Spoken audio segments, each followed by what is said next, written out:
Good morning all of you.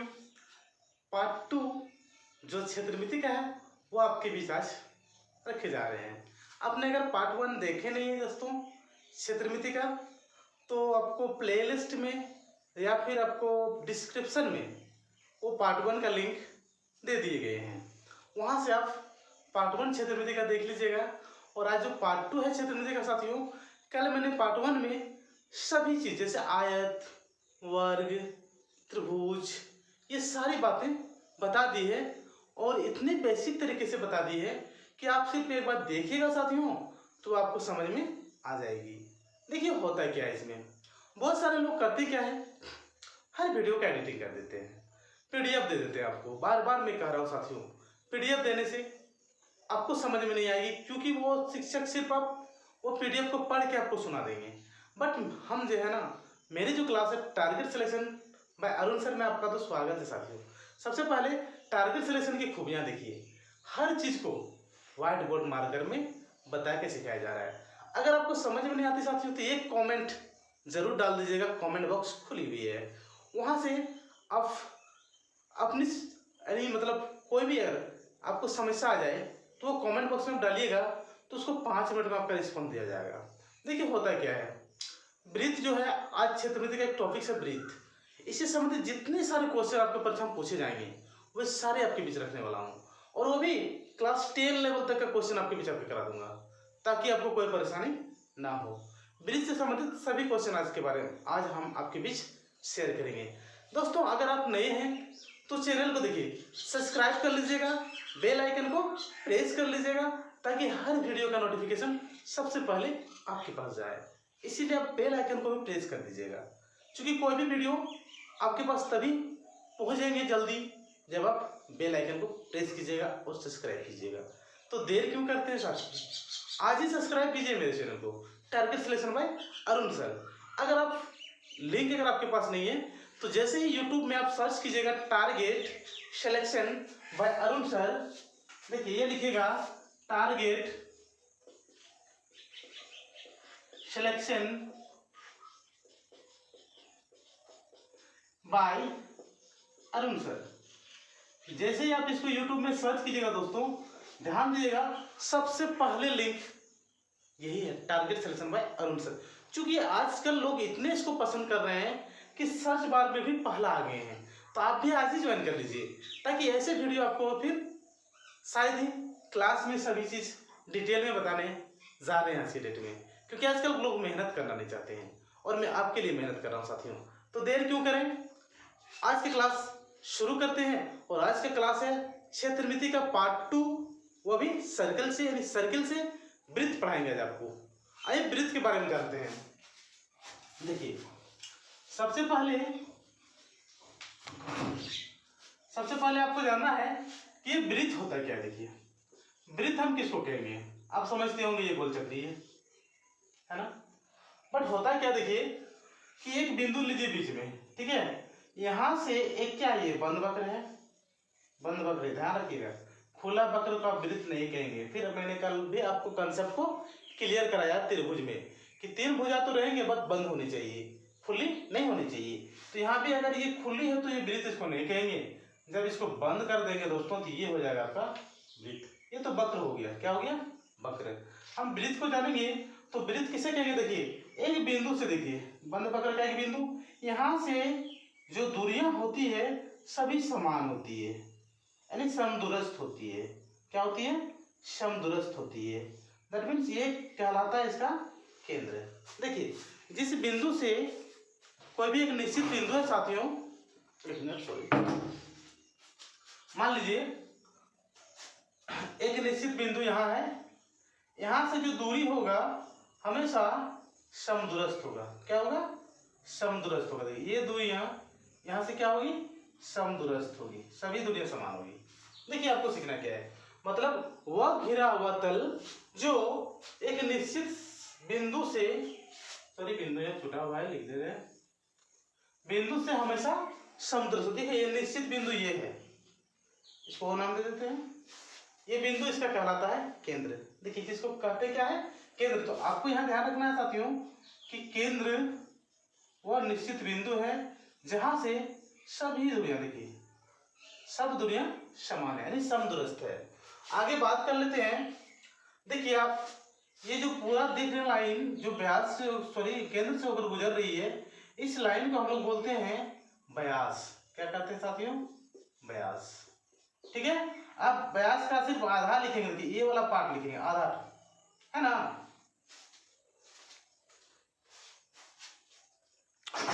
Just आधा लिखेंगे तो ये हो जाएगा इसका त्रिज्या। क्या हो जाएगा? त्रिज्या। देखिए पूरा अगर ले लें यहां से यहां तक, देखिए इसका नाम दिया साथियों, यहां से यहां तक का नाम है व्यास, और सिर्फ यहां से यहां तक का, देखिए हम दे रहे इंडिकेट कर दे रहे हैं, यहां से यहां तक का दूरी, ये दूरी, ये क्या कहलाता है? त्रिज्या। अब अगर बात कर लें, देखिए होता क्या है, ये वृत्त का कुछ भाग लेते हैं यहां से यहां तक, मान लीजिए ए और बी है, तो इसका क्या हो जाएगा? इसका चाप हो जाएगा। क्या हो जाएगा? चाप। ये वृत्त की चाप है।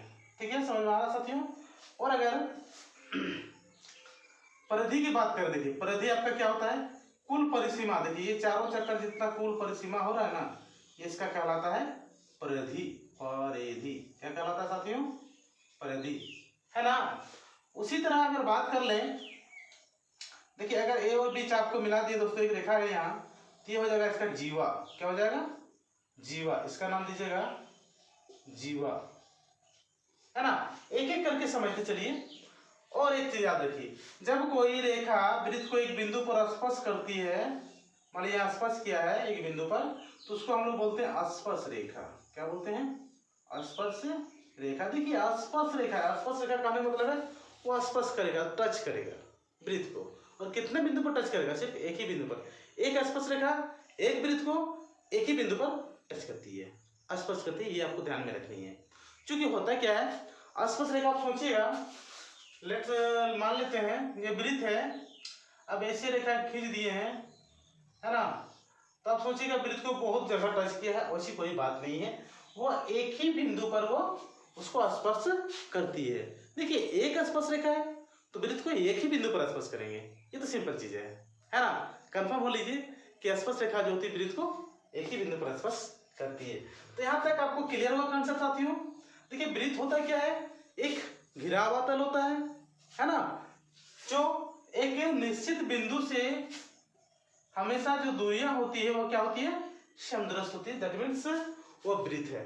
अब आपसे पूछते हैं परिधि क्या? देखिए परिधि क्लियर कर लीजिए, क्योंकि कोई हार्ड सब्जेक्ट नहीं। कुल परिसीमा, देखिए यहाँ से मान लेते हैं, यहाँ से यहाँ तक ये जो कुल परिसीमा हुआ, ये हुआ इसका परिधि। अब बोलिएगा व्यास किसे कहते हैं? देखिए वृत्त के केंद्र से जाने वाली रेखा परिधि तक, देखिए परिधि तक, बाहर नहीं कीजिएगा, बाहर नहीं कीजिएगा, नहीं वृत्त को तो समान भागों में बांट दिए, बांटा कि नहीं? अब आइए क्लियर कर लेते हैं, एक एक करके जान लेते हैं साथियों। हम प्रत्येक का फिगर आपके बीच रख रहा हूं। जैसे कि मान लीजिए ये इसका कुल परिसीमा हुआ, है ना, और ये सेंटर पॉइंट है, यहीं से सबकी दूरी क्या है? समान है, हमेशा समदूरस्थ सभी भागों से, परिधि से। तो ये इसका कहलाया केंद्र। क्या कहलाया? केंद्र। ठीक है, केंद्र जो होता है यहाँ से दूरी जो होता है परिधि का, सभी दूरियां समान होती है। एक पॉइंट। दूसरा पॉइंट देखिए, अब ये इसका कुल परिसीमा हो गया, कुल दूरियां हो गया, तो ये हो गया इसका परिधि। क्या हो गया? परिधि। अगला स्टेप देखिएगा, ये वृत्त है, ये इसका केंद्र है, यहाँ से आधा दूरी ले लेंगे परिधि की, तो ये हो जाएगा त्रिज्या। क्या हो जाएगा? त्रिज्या। अब यही दूरी को पूरा करते हैं, देखिए ये केंद्र है, ये पूरा दूरी ले लिए, तो ये हो गया इसका व्यास। क्या हो गया साथियों? व्यास। और एक यहाँ ले लेते हैं, ये देखिए ये दो चाप है यहाँ, इसको बोलेंगे हम लोग क्या? जीवा। क्या बोलेंगे? जीवा, है ना। सभी को एक एक करके दिखा दे रहे हैं ताकि आपको समझ में आ जाएगी साथियों। ये सेंटर पॉइंट है। चलिए और एक वृत्त बना लेते हैं। अब यहाँ से यहाँ की दूरी ले लेते हैं आधा, तो ये होगा इसका चाप। क्या हो गया साथियों? चाप, है ना। अब आगे देखिए, ये वृत्त है और एक इसको रेखा जो है इसको टच किया है, इसको हम लोग क्या नाम बोलेंगे? स्पर्श रेखा। क्या बोलेंगे? स्पर्श रेखा। अस्पर्श रेखा बोलेंगे। क्या बोलेंगे? अस्पर्श रेखा, जो वृत्त को स्पर्श करती है एक ही बिंदु पर, ठीक है ना। एक स्पर्श रेखा एक बिंदु पर स्पर्श करेगी। आगे देखिए यहाँ वृत्त पर अगर ये कोई खंड बना, ये केंद्र है, इस टाइप का आपका बना हुआ है, तो ये इसका आपका आ जाएगा त्रिज्यखंड। क्या आ जाएगा? त्रिज्यखंड। क्या आ जाएगा आपका? त्रिज्यखंड, है ना। इस तरह आप क्या देखें, सभी का परिभाषा कि केंद्र से जो परिधि की दूरी होती है वो त्रिज्या होती है, कुल परिसीमा परिधि होती है, और देखिए केंद्र या कहिए त्रिज्या के दो गुणी को हम लोग व्यास बोलते हैं, ठीक है ना। और जीवा जो होता है, वृत्त का व्यास भी एक जीवा होता है, सबसे बड़ी जीवा, क्योंकि ये वृत्त को दो भागों में बांटता है ना। ये भी क्या है? व्यास भी एक जीवा ही होता है। सबसे अगर पूछे आपसे वृत्त की सबसे बड़ी जीवा, तो वो हो जाएगा आपका व्यास, है ना। यहाँ क्लियर है? चलिए सभी चीज को आपके बीच में रख दिया। अब एक एक करके सबका जो डिटेल्स होता है वो जानेंगे, ठीक है। चलिए बढ़ते हैं आगे, तब तक आप एक सब्सक्राइब और लाइक कर दीजिएगा।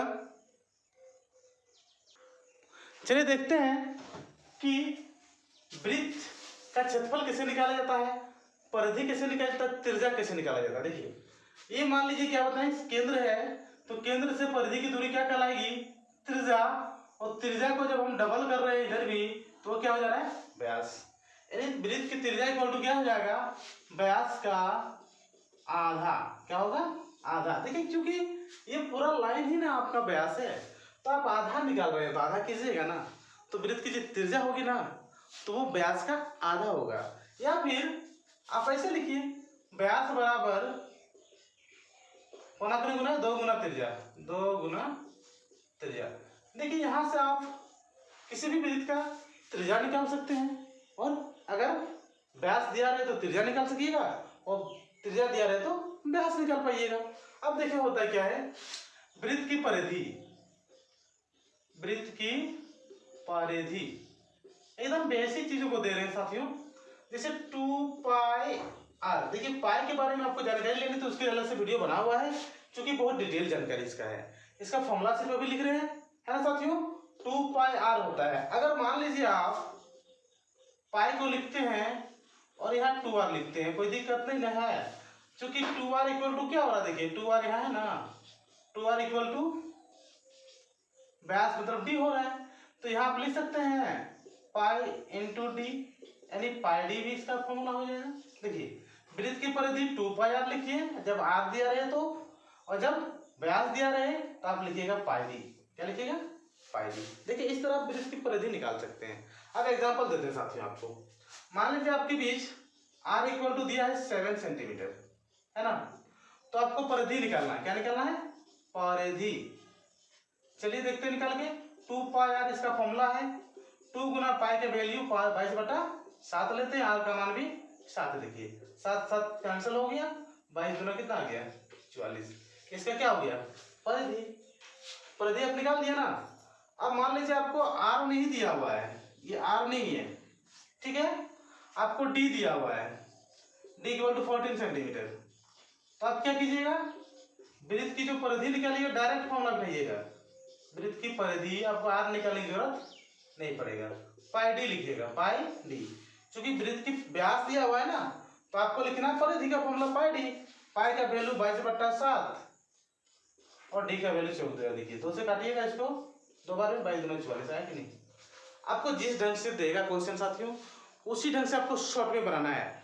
अगर आपको फॉर्मूला याद नहीं है कोई बात नहीं है, अब पाई डी तो रखिएगा। व्यास का जो गुना होता है पाई से, वही वृत्त का परिधि होता है ना साथियों। या फिर 2 गुणित त्रिज्या और पाई को जब गुना कर देंगे तो वो भी आएगा वृत्त की परिधि। इस तरह आप वृत्त की परिधि निकाल सकते हैं, वो भी इजिली मूवमेंट से। चलिए वो क्या है ऐसे बता रहे हैं सब, थोड़ा जल्दीबाजी हो रहा है, समझ में नहीं आ रहा, आप ऐसे सोचते होंगे। चलिए एक और हिसाब देखते हैं, एकदम बहुत ही इजी तरीके से सीखते हैं। साथ में कलम कॉपी तो होगा साथियों आपके बीच, एक बार नोट तो कर लीजिए, देखिए ऑटोमेटिक आपको समझ में आ जाएगी। चलिए एक हिसाब ले लेते हैं और उसे फिर बनाते हैं, है ना साथियों। देखिएगा कि मान लीजिए आपको परिधि फाइंड करना है, एक वृत्त का क्या करना है? परिधि निकालना है। ठीक है, आपको डी दिया हुआ है, क्या ले लें, कुछ भी ले लेते हैं, 21 सेंटीमीटर। ठीक है, तो आप जब वृत्त की परिधि निकालिएगा, वृत्त की परिधि, तो आपको मान लीजिए फॉर्मूला याद है 2πr। ठीक है, आपको याद है, आप पाई डी को भुला गए हैं। तो यहाँ से जब डी दिया है तो यहाँ आर निकलेगा साथी, आर इक्वल टू 21/2 सेंटीमीटर। देखिए, चूंकि व्यास का आधा ही आर होता है ना, अब आर का वैल्यू बिठा दीजिए, ऐसे भी बनेगा 2 गुना 22/7, आर का वैल्यू है 21/2। 2 कैंसिल कीजिए, 7 या 21, 22 गुना 3 कीजिएगा, 66 सेंटीमीटर आएगा इसका प्रति। देखिए इसमें होता क्या है, अगर आपको एक ही फॉर्मूला याद है 2πr, तो पहले आर निकाल लीजिए। चलिए आर नहीं तो यहाँ से 2r को डी लिखिएगा, पाई डी हो जाएगा, डायरेक्ट डी बिठा पाइएगा 21, इतना ही आएगा, है ना। क्लियर है। देखते हैं आगे जो हिसाब को कैसे इसे चेंज कर सकता है। आपको किसी वृत्त की परिधि दिया रहेगा, आपको त्रिज्या निकालना है। ठीक है, मान लेते हैं आपको वृत्त की परिधि दिया है, अभी जो निकाले हैं वही परिधि है 66 सेंटीमीटर। ठीक है, ये क्वेश्चन है, मान लीजिए वृत्त की परिधि 66 सेंटीमीटर, तो फाइंड आर। आर कितना होगा बताइए, रेडियस, त्रिज्या, आपको त्रिज्या फाइंड करना है। तो देखिए मैंने आपके बीच आर का वैल्यू नहीं दिया हुआ यहाँ, बट यहाँ परिधि दिया हुआ है, तो क्या आप इस आर से जो निकालिएगा 2π से इसको डिवाइड कीजिएगा तो नहीं आएगा, तो आर इक्वल टू क्या हो जाएगा, चलिए यहीं से निकाल देते हैं। वृत्त की परिधि का फॉर्मूला यानी कि 2πr, 66 तो है, हमको आर निकालना है ना, आर इक्वल टू आइए 66/2π, चूंकि इक्वेशन है 2π। अब पाई का वैल्यू बिठा दीजिएगा, नहीं निकल जाएगा आर साथियों। इस तरह आर भी आप फाइंड कर सकते हैं। देखिए 66/2 गुना 22/7, इस 7 को ऊपर ले जाइए, 66 गुना 7/2 गुना 22, 22 दिया 66, 3 7 21/2 आया कि नहीं त्रिज्या, 21/2। आपको हिसाब बदल सकता है। देखिए एक चीज नहीं सीखिए, उससे रिलेटेड हर चीज सीख जाइए, यही ना क्लास होता है। अब आपको परिधि दे दिया, त्रिज्या निकाल लिए, त्रिज्या दे दिया, परिधि निकाल लिए। तो आइए देखते हैं क्षेत्रफल को, आइए देखते हैं क्षेत्रफल को।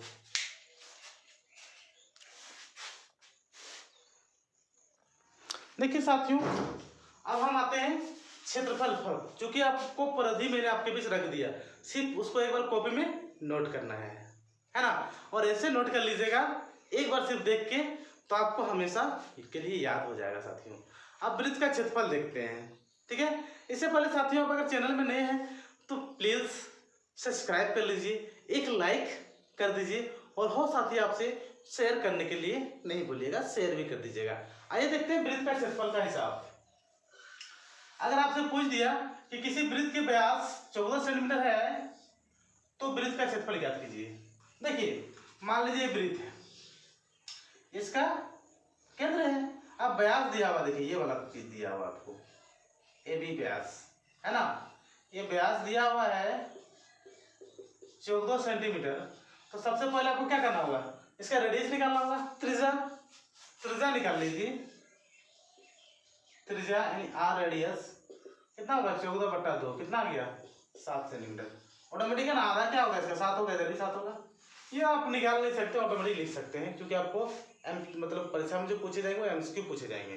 अब आगे देखिए, वृत्त का क्षेत्रफल आर तो निकल गया, वृत्त का क्षेत्रफल इक्वल टू क्या होगा साथियों, पाई आर स्क्वायर, ये नहीं हो रहा है। अब देखिए पाई का वैल्यू 22/7 बिठा दीजिए, अगर कहीं आपको वैल्यू 3.14 दिया रहे तो उसे पॉइंट बिठाइएगा, नहीं दिया मतलब 22/7 बिठाइएगा। क्लियर है, अगर नहीं दिया है तो ये बिठाना है, अब दिया है इसका वैल्यू पाई का वैल्यू, तो आपको ये बिठाना है, अगर दिया रहे तो गिवन।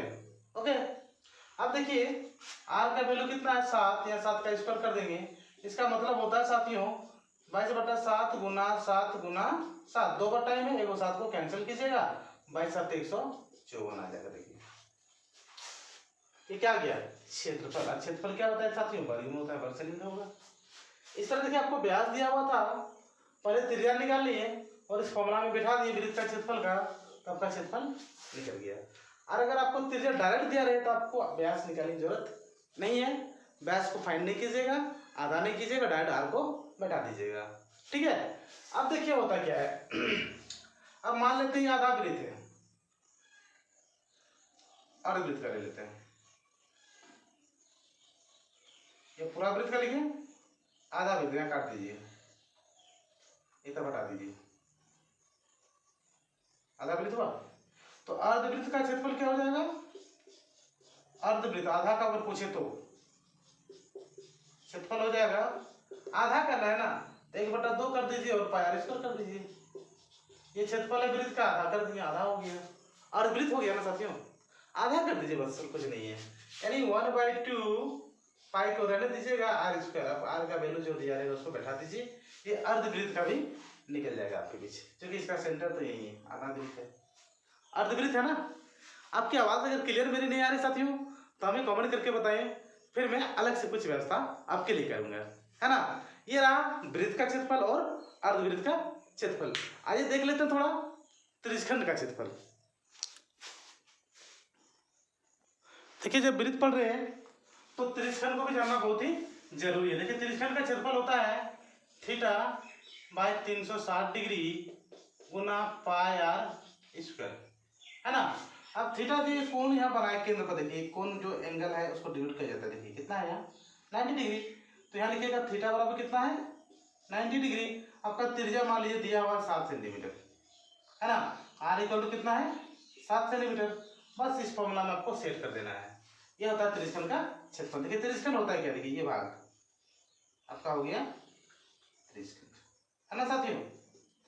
तो त्रिज्यखंड का क्षेत्रफल बराबर थीटा बाय 360 गुना पाई आर स्क्वायर। थीटा का मान 90 कीजिएगा, 360 तो नीचे रहेगा, गुना पाई का मान 22/7 नहीं दिया है, आर का मान बिठाइए 7 का स्क्वायर, है ना।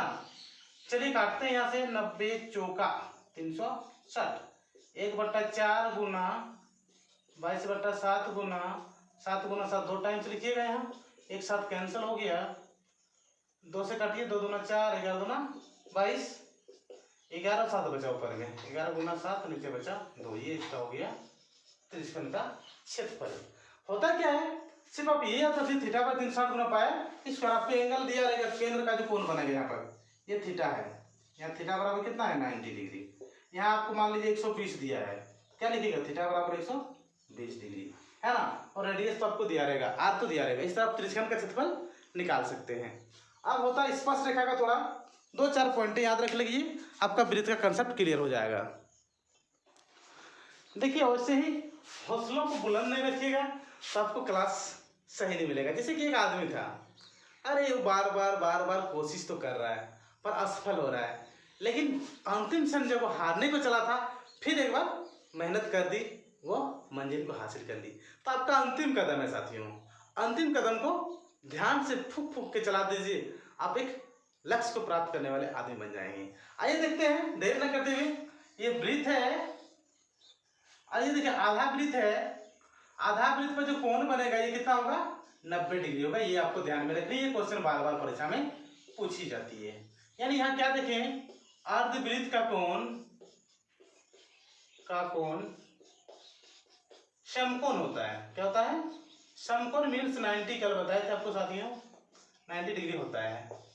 देखिए कोई भी अर्धवृत्त पे कोण बनेगा तो वो कितना होगा 90 डिग्री होगा। देखिए ये क्वेश्चन पूछता है अर्धवृत्त का कोण होता है 80 डिग्री, 90 डिग्री, 180 डिग्री, 360 डिग्री। आप प्रश्न लगाइए 360 डिग्री, क्योंकि आपको कंफर्मेशन नहीं है। और यहाँ अगर जान गए अर्धवृत्त में कितना कोण बनता है 90, आराम से आप आंसर कर सकते हैं। और एक हिसाब इससे है साथियों कि जैसे मान लीजिए वृत्त है, इसका एक वृत्तखंड है ए बी, ये सेंटर मान लीजिए है कोण बनाया है, ये कोण ACB, और एक फिर दूसरा बनाया है ADB। देखिए दो कोण बना इसी खंड से, ध्यान रखिएगा, तो ये मोटा कर दिए, इसी खंड से ये कोण D और C बना है, तो दोनों कोण क्या होगा समान होगा।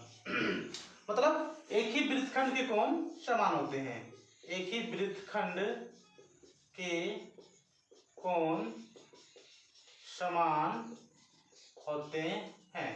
अगर यहाँ मान लीजिए 60 है तो ऑटोमेटिक ये कोण फाइंड करने देगा तो ये भी 60 होगा, ठीक है। मतलब एक ही वृत्तखंड के कोण क्या होंगे समान होंगे। ये अगर 30 है तो तो यहाँ भी 30 होगा, यहाँ 40 है तो यहाँ भी 40 होगा, है ना, 50 है तो यहाँ भी 50 होगा, समान होगा। आपसे पूछेगा यहाँ कौन आपका 50 है, यहाँ फाइंड करना है x। आप अगर इस थ्योरम को नहीं जानिएगा तो आप नहीं बना पाइएगा, है ना। ये क्लास 9th का है और मैंने उसको भी इंक्लूड किया है वृत्त में, ताकि वृत्त जब आप पढ़िएगा तो हर क्लास का चीज़ों को जान लीजिएगा।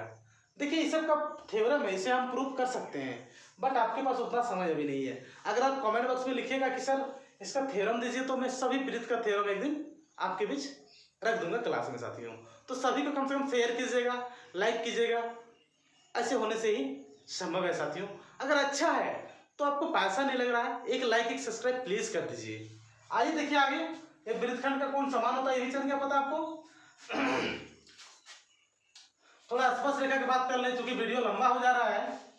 आप जब बोलिएगा तो फिर एक वीडियो आपके बीच हम दे देंगे वृत्त का। देखिए और एक चीज जान लीजिए, ये वृत्त है, यहाँ देखिए केंद्र में एक कोण बना हुआ है और मान लीजिए कि यह परिधि पे कोण बना हुआ है, ये सेंटर है। तो यहाँ अगर 60 डिग्री है तो यहाँ होगा 30 डिग्री, ध्यान रखिए। देखिए केंद्र का कोण परिधि कोण का दुगुना होता है। देखिए ये थ्योरम है आपका, केंद्र का कोण परिधि कोण का दुगुना होता है, दुगुना होता है। क्लियर है। केंद्र में जो कोण बनेगा, देखिए एक चीज क्लियर करते हैं, आप ही बताइएगा।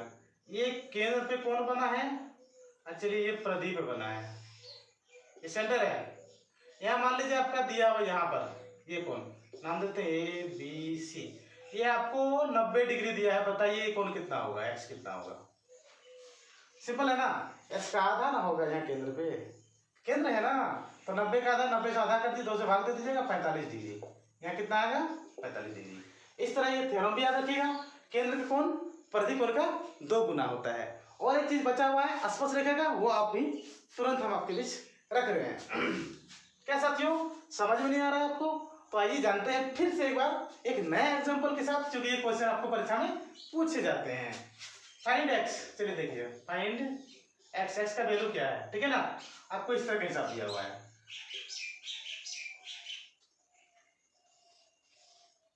सेंटर है, ये आपको यहाँ दिया है 100 डिग्री, यहाँ x है। बताइए कितना होगा। सिंपल चीज है ना, केंद्र कोण डबल होगा इसका, 100 तो क्या होगा 200। यहाँ अगर 30 है मान लीजिए तो कितना होगा 60, यहाँ मान लेते हैं 45 है तो कितना होगा यहाँ 90, डबल होता है। वही लिखे हुए हैं, केंद्र कोण परिधि कोण का डबल होता है, क्योंकि परिधि क्या होता है, परिसीमा होता है। यहाँ पर जो कोण बनता है उसका डबल होता है। क्लियर साथियों। आइए देखते हैं टेंजेंट पर स्पर्श रेखा पर, स्पर्श रेखा, इसमें 2 पॉइंट याद रखिए, ज्यादा कुछ नहीं है।